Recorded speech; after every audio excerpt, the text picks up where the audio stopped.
Welcome to Whitetail Rendezvous Podcast. This is Bruce Hutchin, host and executive producer. Each week you will hear tips, techniques, strategies, and personal stories from some of the best and funniest whitetail hunters in North America. Hope you enjoyed today's episode. If you do, tell a friend on social media. If not, tell me and I'll make it better. Thanks for listening, folks. Joining us today is Jason Hamlet. Now, Jason is the host of IHUNT podcast. And the special thing about Jason is he just started hunting about 5 years ago and got a crew together, and they just spin stories and listen to stories and talk about tips and techniques and what it takes to put mature whitetail on the ground. When I asked Jason about his one big thing, he said patience. And that has changed over the last 5 years. Patience, number one, in this first year was just get out there and sit in the stand all day. Like a lot of you, I've done that. And if it's the wrong stand on the wrong day, you have a nice all day sit. And so Jason has tuned up his game, and he's taken some nice bucks there in Southwest Ohio. So I'm really looking forward to him to share some of his big buck tips on Whitetail Rendezvous. Hey, folks, we're heading out to Southwest Ohio, and we're going to connect with Jason Hamlet. Jason is the host of IHUNT podcast. If you haven't listened to it, you ought to check him out because he's got some great stories there. Jason, welcome to the show. Hey, thank you very much, Bruce. It's an honor to be on the show. I've been listening to you for quite some time, so it truly is an honor to be able to sit and chat with you tonight. Well, it's all about having fun, and folks, in the warm-up, we were talking a little bit of shop, not too much, but it's just so interesting how both of us get into the podcast business, and we're going to jump right in right there and have Jason give us some backstory on why IHUNT podcast began. Okay, the iHunt podcast, it's kind of evolved to where I first started hunting, and when I had my my first successful harvest after a couple of seasons, it was like I had that moment in my head where I was like, man, it would have been great to be able to share this journey with people and share the story that I went through, practicing to use a bow and taking the steps to learn different avenues in the woods, by yourself, learning these things by yourself. And I think it would have been good to kind of document that and share that with people to encourage other hunters who maybe think about taking up the sport, that it is possible to pick up at a later age in your life. And I didn't do anything with it at that time. And then the following year, I harvested a buck, and it was my first buck ever. And I thought to myself the exact same thing, like, man, this would have been a great second chapter of this story. And why am I not getting off my butt and sharing these adventures and sharing these stories with people? And so that's kind of a few months after that, I started the iHunt podcast, and it's about exactly what it sounds like. It's about my hunting experiences and friends who I've met along the ways, hunting experiences, and just the guests that I have on the show, their hunting stories, and it's just about sharing experiences and learning from that. If you would share us a couple of different episodes of, some of the funny things that you've heard from other people since you started your podcast. Well, I mean, just a funny story. I had a fellow by the name of Steve Miller on who he was really big into bird dog, and that's been the great thing about this show is I'm able to talk to people that's into so many different things that I'm into. I right now I'm just mainly turkey and deer, but he's a bird dogger, and is to hear how they train the dogs and just it's a totally different than what I thought it was. And then come to find out he's actually trained a goat to chase rabbits, if you believe that or not. I'm not too certain about that. I haven't seen a goat chasing rabbit, I guess rabbit goat, but it works for me because it's unbelievable what's out there. That's for sure. Yeah, he's got pictures to prove it. And I guess probably, I mean, aside from just an episode, I mean, just some of the guys that I've had on the show who've kind of became I mean, they really are a full-time part of the show now. Jake Franklin, Jerry Roberts, Chris the Real World Redneck, and Don Pratt. These guys have all come on, and they're sharing their stories with me as we go, and it's just phenomenal the type of community that's been built up on Twitter from this, and just the community that's surrounded and meeting these guys and sharing the stories with them is just amazing. And I think we're going to start leaning more towards that format of us five guys, kind of just sitting around and sharing our hunting stories and bringing a guest on with us. We've mastered the 5-person podcast over the internet, as crazy as that sounds. Now, do you use Facebook Live or Skype, or how do you do that? Right now, we're doing it with Skype. So looking at trying to get some avenues to post up the video of some of these conversations for add a little bit more content and something a little bit more special for the YouTube viewers out there. Yeah, and that's where I went to Blue Jeans. I don't know, a few months back. I was on John Stallone's show, um, and he used Blue Jeans. I went, why? And he got it so you can record audio, video, or both. So take a look at it. It's pretty simple. Yeah, I mean, I was checking out your interface. I'll definitely check it out. Is it have the capabilities of doing more than 2, 3, 4 people at a time? I believe so. I don't do that, but I'm looking at participants, and it has two. And I'm sure you can leverage it up, to more than that. So just take a look at it Yeah, for and sure. see if that will work. Because if I tell people, if I can use this technology, anybody can.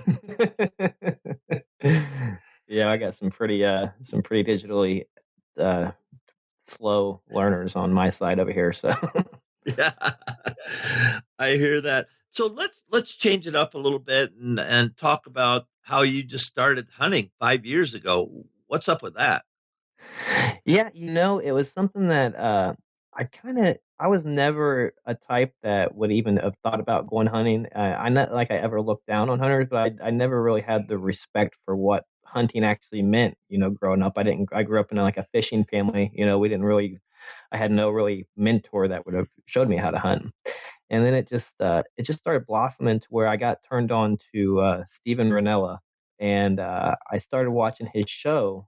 And without even being a hunter, and realized like I'm into his hunting show and what he stood for and the whole processing the game and keeping your hands on being the only person hands on your meat from the time it's harvested all the way to the plate. And it really kind of struck a chord with me in this day and age. It just seems like we're going into these stuffed supermarkets with who knows where you're getting your meat from or what it is, and it's one of the things that I wanted to see if I could try for myself, and I kind of hinted around with the wife to her about it, and for Christmas she got me a bow out of nowhere, and I was like, well, I guess now I got to learn how to hunt. So that's where it began. Was that a recurve compound? What kind of bow was it? It was a compound bow, and I took it to the local pro shop and got it all set up for me, and just started practicing. And I actually started hunting that season in January, so I knew I didn't shoot it enough. But thank God I didn't know enough about putting myself in front of a deer to. So I was just really just freezing my toes off in January. So So you decided you watched Steve Ranella, and then you said, I want to try that. But typically somebody goes and gets a mentor, or somebody mentors them, and I know that happened in my life long, long, long time ago in a galaxy far away. And I started doing that. But you think about that now. How did you do that by yourself? I'm very interested in that, because I've got some listeners that are probably saying, nobody's helping me. I'm all by myself. But it can be done. That's what I hear you telling me. yeah, yeah, you make a lot of mistakes. I mean, I can take you back to that first season I sat. I was sitting on the ground in the snow on the edge of a cornfield. Like, I mean, it's ridiculous to look back now and realize what I was doing. But I mean, you have to put one foot in front of the other and know, you know what, you are going to make a ton of mistakes. But you got to keep reading every article you can get your hands on. I mean, YouTube is huge. Obviously, you can search for anything you want to learn about on YouTube, and then just listening to great podcasts. Like your podcast, and there's some other great hunting podcasts out there who have who can deliver a lot of good information. So So, one, you need a bow. Two, you need to get on the web, digital world, and start figuring out. Okay, I'm going to hunt whitetails. I'm in the Ohio, and this is the type of terrain. And how am I going to do this? And then, what about gearing up? I mean, because there's so many choices. Forget about broadheads and all that, but just the type of shoes and the camo or the carbon fiber. I mean, how'd you sort of through all that? Man, I still don't sort through all that, to be honest with you, Bruce. I mean, when I got started, my bow, my wife had bought secondhand from somebody who was selling the bow, just a friend of a friend. And then a lot of my camo came. I do have a buddy from high school who we kind of reconnected when I got into hunting, and he had been hunting, so he had some stuff. He took me out maybe like once or twice that first year, and he had some camo that he sold me like a barrel of it for like $20 that he didn't wear anymore. So I kind of had hand me down camo at the start and rubber boots. I didn't have. I just had some rubber boots, so I obviously froze my toes off that first year. But I mean, you just you get out with what you got and make the mistakes now. I mean, I don't think it matters when you're new what camo you have, and it's just you got to have that experience in the woods of to realize, like, you hear what people say a deer can smell, but until you're out in the woods and you see it, and then you start realizing, well, I got to do a better job at this, or same thing with their eyesight and where you're placing a tree stand at, and just all those things just kind of unfold as you get in, and you just that's just always been the kind of guy I am. I just kind of dive into it and figure it out as I go. Now, are you hunting out of hang-ons or climbers, or what type of tree stands are you using? Well, then that first season I was just hunting on the ground. And then the following, now I've evolved to where I'm using some, ladder stands, climbing stands, and hang on stands. This year was actually my first year that I successfully was able to go into an area and hang a stand and like hang on stand and hunt it that same evening and with some success. So I think that was a big success for me this season so far. Yeah, that's great because that isn't easy. Now, you use steps to get up in your hang-on? Yes, sir. Yeah, just steps and hanging on by my and anytime anybody's hung a stand up by themselves, no, it's difficult work, especially if it's your first time doing it, and and then to be able to pull that off and get in the stand and end up shooting. I didn't end up shooting a deer out of that night, but the next night I ended up shooting a deer out of it. So just from using the strategy of staying patient this year and not going in an overflooding area and kind of hanging on as I go. Now, the deer you shot this year, was that piebald doe? Yes, yes, it was a beautiful looking piebald doe. I couldn't believe it when I caught her on camera this earlier this season because we went through this phase in our show this year where we were doing this thing called gaining ground, and the whole point behind it is we were sharing our experiences of going out and knocking doors for more property this season for this upcoming hunting season. And this was one of the properties I was able to land off doing that. So it all kind of puts the story in twofold for the season as you go out and I knocked on some doors and got some permission. It was only a 15-acre parcel, but on the trail cameras, just from running them, because I didn't have a whole lot of time to run the trail cameras first season hunting it. And I've seen a few pictures of her, the piebald, and I have a few nice bucks on the property. So I knew you don't normally put a doe on your target list, but that doe, if I saw her, she was definitely going to be a target. So, tell us about the hunt. Was it an afternoon hunt or morning hunt? It was an afternoon hunt. I actually got there after work, and it actually played out nice because I had hung that stand on a Friday, and I didn't see anything on the Friday night. And I'm sorry, I back up a little bit, but the Saturday and Sunday it rained all day, so I didn't get to hunt there. But I knew the Monday that I ended up hunting that it was going to rain early morning up until about 10 or 11 and then start. The rain was going to stop and we had a nice cooler weather in. So I knew those deer were going to be up moving early after that rain, trying to get out from them wet trees that they're under and get out in the field and dry off and get some much needed nutrition that they've probably been not moving a whole lot in the monsoon we were having. And sure enough, I got out there about 4:15 p.m. And it goes back to this whole patience thing because this was the slowest I've ever walked to my stand ever in my life. I was like a ninja walking, just finding every piece of green grass can on the edge of this plowed cornfield I was walking down, and took my time, got in my stand, and within 15 minutes of being in my stand, deer started showing up in front of me. and she was the second deer that ended up coming out by 5 o'clock. And I've shot a few deer in my short time, but this was the first time that I had to actually draw on a deer when I have other deer in the field watching me. So it was definitely a new challenge and a new something that is nice to get some experience with before it's that big buck I'm staring at. And Well, yeah, because all those eyes, I mean, it gets dicey. It really does. it really does. I mean, you kind of gotta.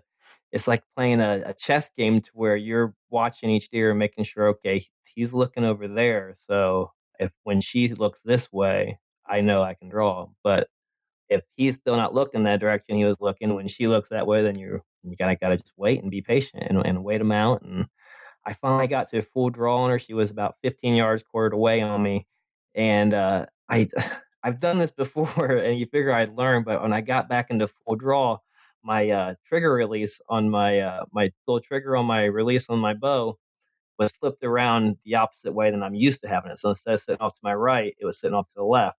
So last time when this happened to me, I tried to just move my finger over and I accidentally clicked the trigger and shot an arrow 20 yards over a deer's back. So this time I ended up this time I ended up releasing from full draw, clipping out, switch flipping over, clicking back in, and getting back to full draw on her.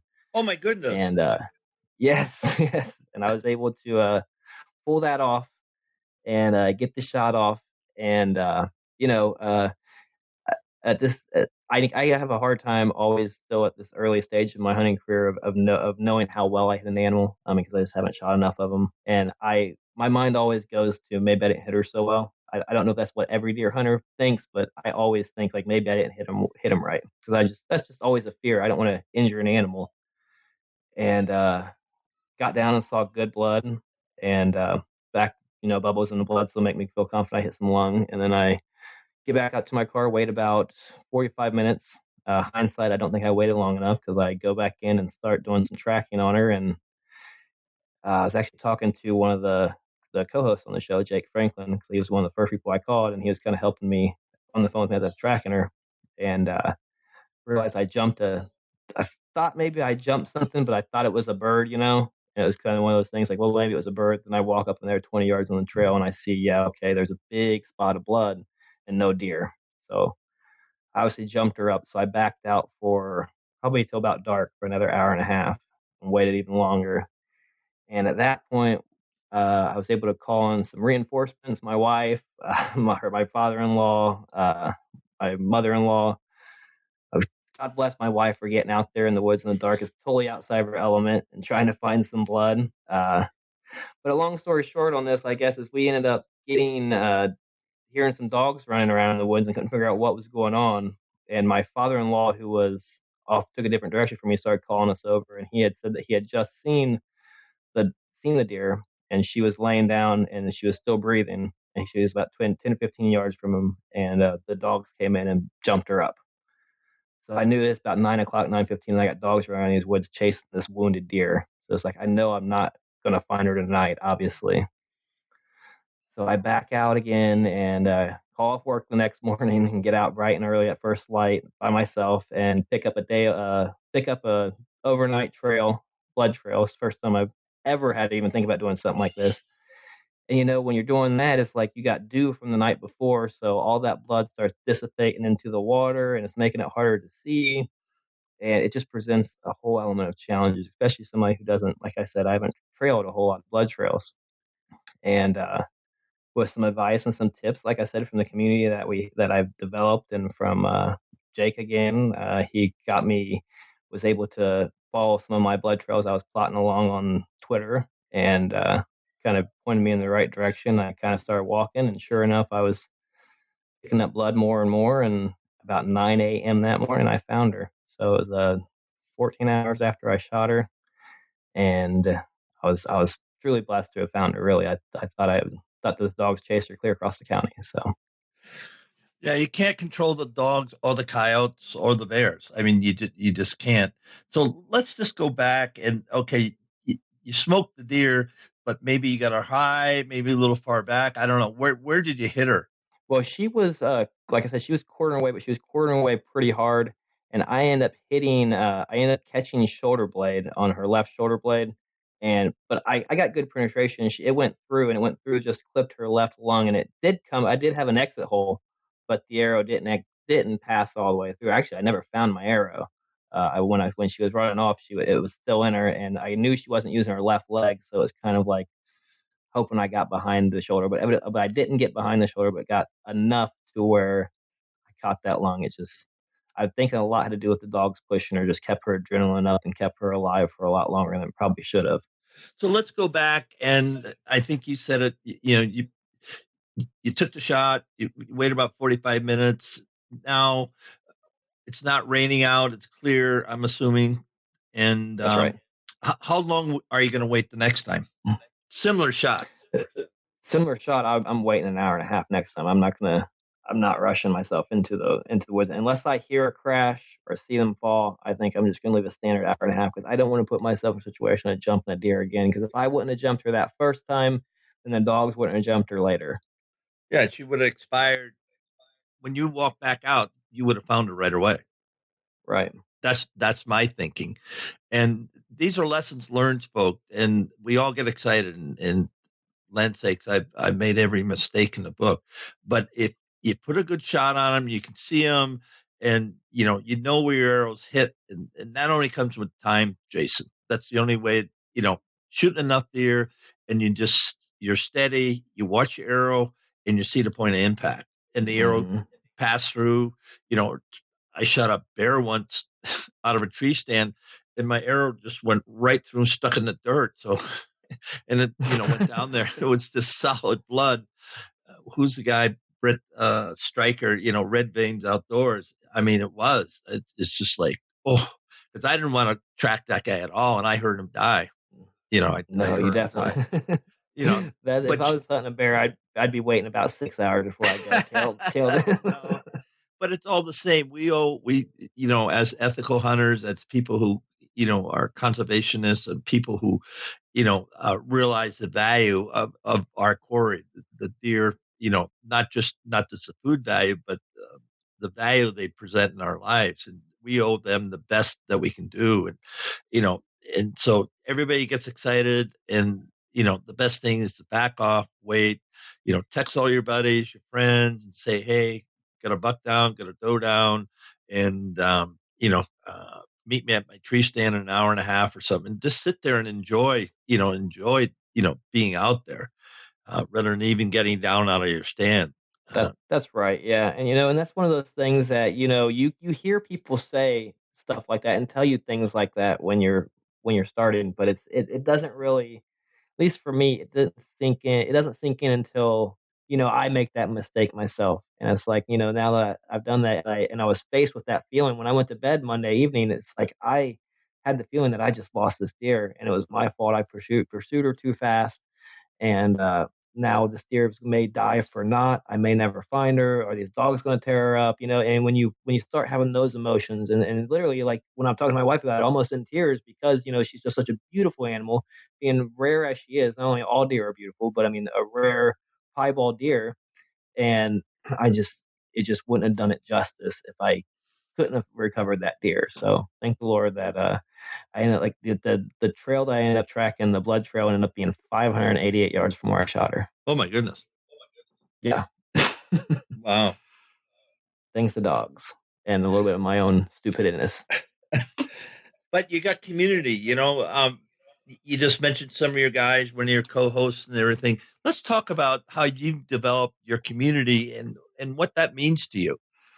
Man, the community that we've developed around the show means just the world to me, because as you know, when I got into hunting, I didn't have a whole lot of people around me who hunt, and I didn't grow up in the hunting culture, so I didn't have a whole lot of friends that hunt. And now that I've started this show, and I've met the guys that are some of the co-hosts on the show who I mentioned earlier. I mean, they've just been so helpful and just so awesome, and always giving me tips, and just the community in Twitter is just so that the followers that we've been able to get are just so supportive, and they're always sharing their own experiences and what they're seeing in their woods. And that just means so much to you when you're sitting at work. I work a 9 to 5 too, like everybody else. When you're sitting at work and you want to be outside, and one of your followers is outside and they shoot a deer, I mean, you're just as happy for them as you would be for yourself. And it's like today, I mean, literally 15 minutes before you called, Bruce, I got a call from Tony Rose, a guy who was on oh, I can't remember what episode number it was. I'm terrible at that. But he was on my show and he just shot a doe from his stand. I was the second person he called, and he shot her with a flint tipped arrow with Oh, and he a napped it. recurve bow. Did he nap it himself? The br- No, he had somebody make them for him. But yeah, that's amazing. And I've known a couple of different people. They actually get, the flint, and then they take a deer horn and nap it, and then they wind it on the cedar shaft with rawhide. I mean, this is almost going back to traditional hmm times, and just unbelievable. And those broadheads are extremely sharp. Oh yeah, they are. I mean, he was showing some videos of some penetration he was having on just when he was just shooting it for practice, and it was really amazing how efficient those just a stone tool like that can be. And when he, like I said, just from the community aspect of it though, those calls like that I didn't get a year ago. You know, I mean, he called me like I said, he was the second person. I was the second person he called, and he's still shaking in his voice. He's still shaking, still in his stand, and it's like I'm shaking hearing about it and like just so excited for him. It's just those are the types of things that it's all about, to me. And that's why I love doing the show that I do, is just to have people on to share that, and to have them share that with me is just I don't need to make any money off of any sponsors. That's rewarding in and of itself. Yeah. And I call it common ground. My show's about real people in real places. And, but we're all on common ground because you can go to an elk camp, deer camp, whatever kind of camp, any place in the country or North America. And we're all hunters. And hmm that's a neat thing. And you'll never know who's sitting beside you because nobody really cares. And you just talk hunting, and it's the commonality that I find intriguing, with Whitetail Rendezvous. It's the commonality you have with people that all different walks of life, and guys and gals, and it's unbelievable. Well, yeah. I mean, it's unfortunate that there are these little hangups that we have here and there along the way in the hunting community between this type of weapon over this type of weapon, or this type of hunting over this type of hunting. But those things kind of get blown up more, and I think they happen. I think because this community, I mean, just me being a novice hunter and getting in, I cannot tell you the amount of people who've reached out to help me and give me advice. Like I said, I grew up a fisherman. When you fish, if somebody was catching something, they are not going to tell you what they're using, and they're not going to tell you where they're fishing at. I mean, these hunters, they just are willing to share everything. So I'm very fortunate for that community. Let's talk about passing it on, and that's one of the things that's near and dear to your heart. So share with our listeners what that means to you. Well, that means a ton to me, because that was also another driving factor to getting into to learning to hunt is you start as a man, when you have a little boy, you start looking at the types of things you're going to be able to pass that down to him, and that about, and that are going to be worthwhile in his life to share with him. And you start looking at your own abilities and where you fault at. And I think I don't want to say like hunting is like going away, but it's definitely it doesn't seem like it's something that I feel like is being brought onto the majority of the next generation as has in years past. And I want my child to be able to have that connection with nature in this world of iPhones and tablets and everything now, reward now. I want him to be able to have that time that he appreciates in the woods, doing something that is very hard and takes a lot of discipline and a lot of time to get good at, and to a lifetime to master, to just to kind of have that escape from what the world's going to look like here in the next 15, 20 years. So if you were going to write to your son the 10 things he should know about hunting, what would they be today? They'll probably change, but what would they be today? The 10 things. Wow, that's a lot. That's a long list, but I would say number Well, one go is with five. Go with patience. five. Number one is patience, and patience to me, I mean, it's something that evolves with somebody every single year. When I first started hunting, I thought patience was just meant sitting long enough on the in their stand, and it's come to realization over years that that's not what patience means. Patience can mean, you have to be patient on when you go into the woods, how you go into the woods, what deer you're going to go for, when you check your cameras. I mean, every aspect of hunting, you have to make sure you're hitting that right time to minimize your impact, and that evolves as you go. So patience is number one that he needs to learn. Number two is the respect for the animal. You need ethical shots. Make sure you're doing the best you can to give that animal's life the respect it deserves. Number three, obviously, to consume every bit of that animal you can and to do it yourself. You don't have to take it to a processor. Everything that they can do, you can do with your knife in your house with that thing hanging up in the garage. What is that? Three of them? Yep. Mm. I guess number four would just be, to share those memories with your loved ones, and to share the food with your family, and take it for what it is. I mean, it's supposed to be hard.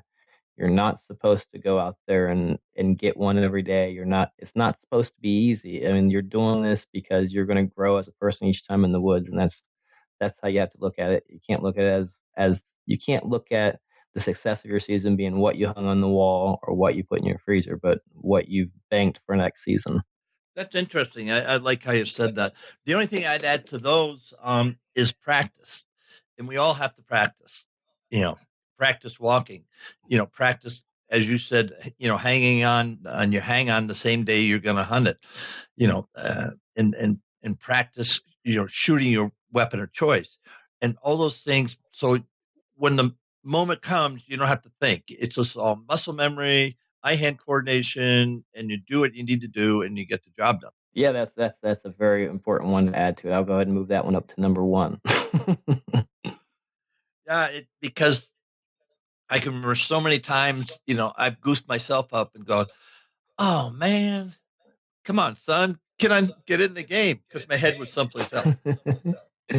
Yeah, that can for sure happen. And going back, just like the patience aspect evolves, so does the whole idea of practice. I mean, when you're starting out, like, I thought my practice well I was doing was enough practice, but then you realize, wait a minute, I'm not nearly what these guys say I should be at, so I need to be practicing. I mean, that whole aspect of your practicing routine evolves as like you said, as you get older too, as you get more seasons into it. One thing that I'd like to, bring to the whole, interview here to a close. We're almost to 40 minutes. It's unbelievable how fast these things go. But I'm telling you, I do them an hour and a half, hour, 45 minutes. Sometimes it's like, holy crap! I wonder if anybody's gonna listen to this. yeah, but let's talk about patience in year one and patience in year five. Well, patience in year one was essentially I had the same idea of patience in hunting as like I did with patience in fishing. In patience in fishing, it's essentially you're taught just keep your bait in the water and you're going to catch a fish. That's what patience is in fishing. So that's the mentality I went into it with hunting at first. Is hey, if I sit here long enough and show my devotion and patience, I'm going to see a deer eventually. And so that's what patience meant year one. But patience right now, I mean, it goes down to from everything from like going back to these properties that I've picked up this season. Of the three properties that I picked up on, one of them really held a decent amount of deer or deer that I wanted to target. So within the I years past, I would have foolishly went in a month before the season and been in there every few days checking cameras, been scouting a bunch, and this year I was a lot more reserved, a lot more patient in my approach. When it was raining to put up cameras at first, and checking them when it rained to keep my scent off, and spending as little bit of time as I could in the woods. And as far as just my hunting approach this season, I've been hunting field edges of these woods.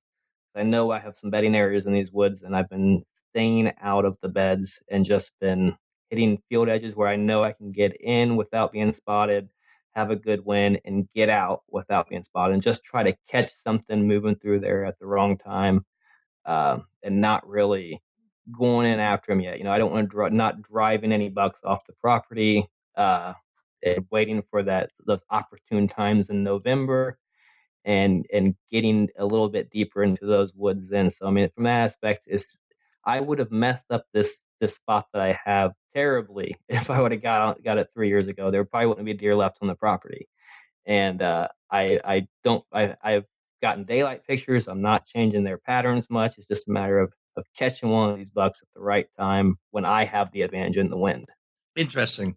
And I like, how you said, in your property, you're hunting the fringes, and the fringes work because deer are fringe critters. That's where they basically live. And then, pinch points and funnels and topography and all those things go into your bank. And then, you'll start seeing places when you're walking um, land and stuff. You go, oh, okay.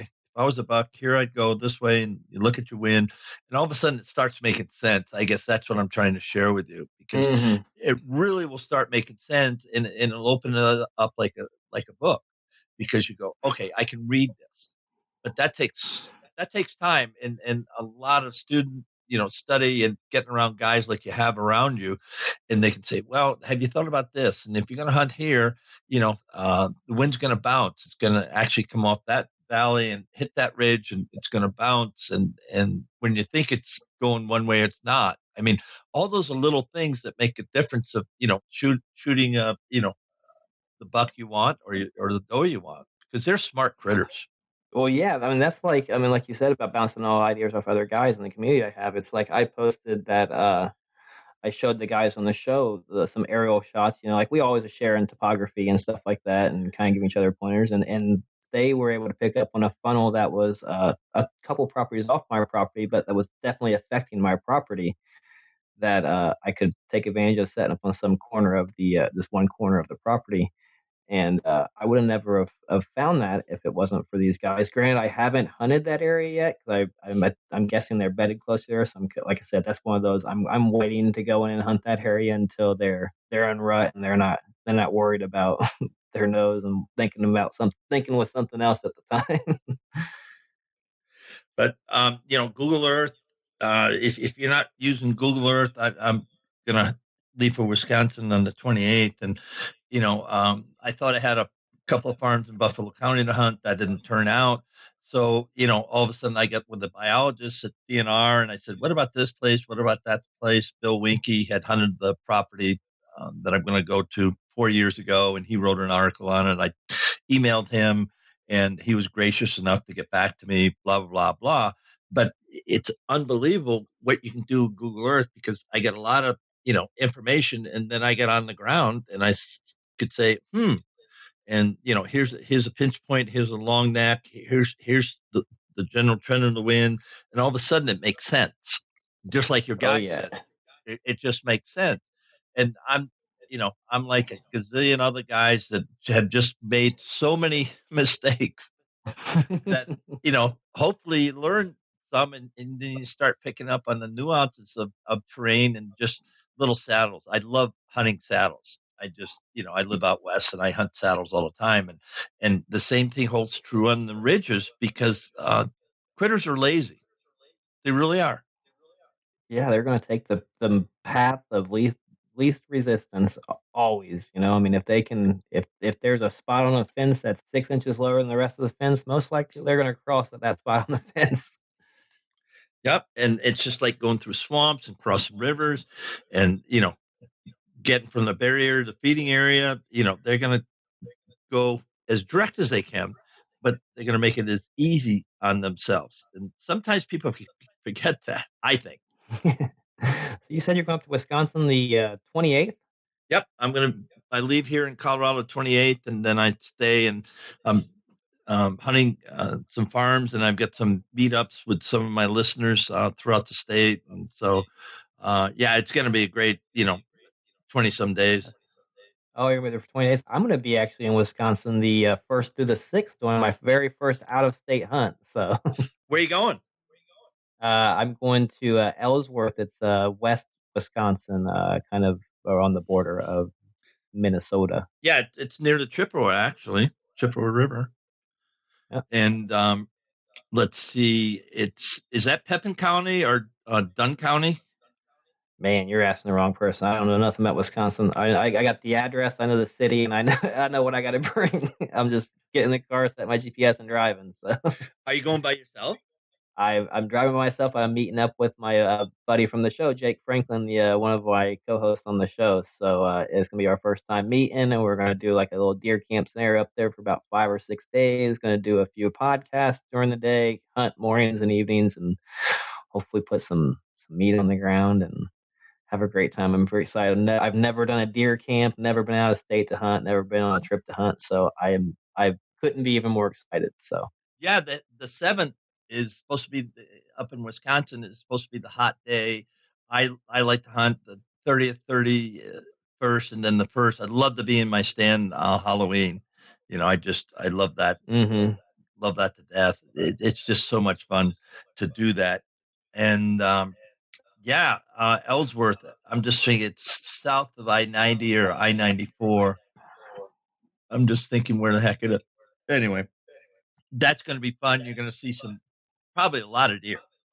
That's what I'm hoping. I'm hoping to hit to get close to their magic time in their rut, and then get back home in time for when our rut kind of picks up. So hopefully I'll be able to back some peak rut activity between the two states. But you know how that works out. Yep. But that's like what, 10, 12-hour drive for you? It's a 10.5 hour drive. Yeah.